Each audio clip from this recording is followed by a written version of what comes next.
un peu de linguistique, le problème de l'anglais, notamment, c'est que il forme des verbes avec des particules, avec des suffixes, mais qui sont détachés du verbe. Go out, get in, give in. Et cette formule ne permet pas de passer au substantif.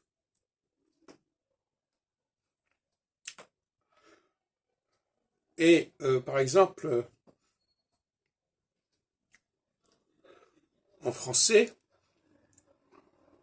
on peut très facilement passer du verbe au substantif.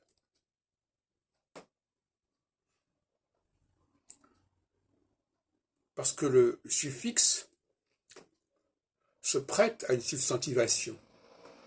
Ce qui n'est pas le cas des formes en out, ou down, ou up, etc. Et c'est la faiblesse de l'anglais.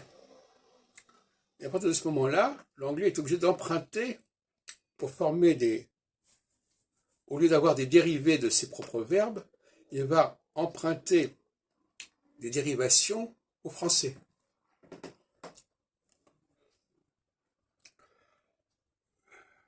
Le français, par exemple, surprise.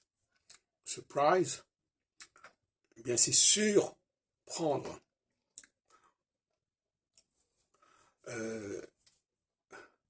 Je donne un exemple parmi cent autres, bien sûr. Suspendre, par exemple, c'est hang on. Mais on ne peut pas, le mot suspension peut exister en français et en anglais, par le pronom français, mais hang on ne permet pas de passer à un substantif. C'est la faiblesse de l'anglais. Je me suis souvent posé cette question.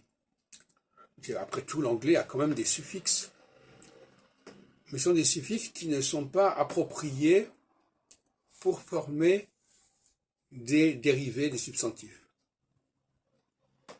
Alors, en allemand, je connais l'allemand, mais je pense il y a effectivement des formes de ce genre.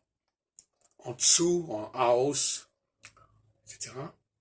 Mais je crois que l'allemand a peut-être plus de facilité à former des substantifs à partir de ses propres verbes. Mais j'en suis pas certain.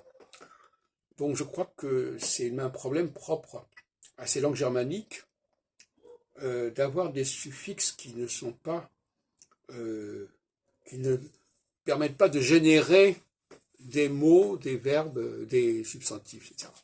C'est la faiblesse de ces langues germaniques et c'est ce qui explique leur emprunt au français.